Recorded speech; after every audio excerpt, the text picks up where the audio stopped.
விஷாலோட அடுத்த படம் கதகளி. இயக்குனர் பாண்டியராஜ் இயக்கத்துல இந்த மாதிரி ஒரு படம் வருமா அப்படின்ற எதிர்பார்ப்ப இந்த ட்ரெய்லர் உண்டாக்கி இருக்கு. ஏன்னா இதுக்கு முன்னாடி வர குழந்தைங்களை வச்சு ரொம்ப சாஃப்டான சென்டியான சப்ஜெக்ட் தான் பாண்டியராஜ் சார் ஹேண்டில் பண்ணியிருக்காரு. ஆனா இந்த ட்ரெய்லரை பாக்குறப்போ அப்படியே வேற ஒரு ஜானர்ல இருக்குங்க. உண்மை சம்பவத்தை பேஸ் பண்ணி கதை பண்ணியிருக்காப்ல. ஆனா விஷால் கிட்ட இருந்து இந்த மாதிரி எத்தனை படம் வரும்னு தெரியல. ஏன்னா பாண்டி நாடுல ஆரம்பிச்சு பாயும் புலி, நான் சிகப்பு மனிதன்னு பல படங்கள் அவர் இந்த மாதிரி ஒரு ஷேட்ல பார்த்தாச்சு. ஸோ இப்போ கதைகளில டாமினேட் பண்ண போறது யாரு? டைரக்டரா, நடிகரா? படத்துல எப்படின்னு தெரியல. ஆனா ட்ரெய்லர்ல டைரக்டர் தாங்க டாப்.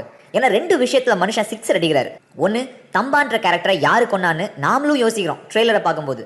இன்னொன்னு செல்ஃபி டெக்னிக். பார்த்தோன்னே சூப்பர் அப்பு அப்படின்னு சொல்ற மாதிரி ரண கொடூரமான செல்ஃபி. செம்ம டர்னிங் பாயிண்ட் கூட.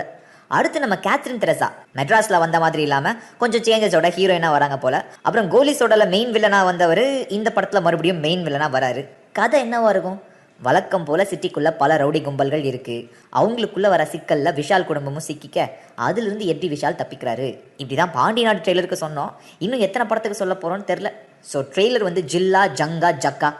பாண்டியராஜ் புதுசா ட்ரை பண்ணியிருக்காரு. ஆனால் விஷாலுக்கும் நமக்கும் அது கொஞ்சம் இல்லை, ரொம்பவே பழசாக இருக்குது. ஸோ ட்ரெய்லர் லைட்டாக ஜங்கு தான் பாஸ்.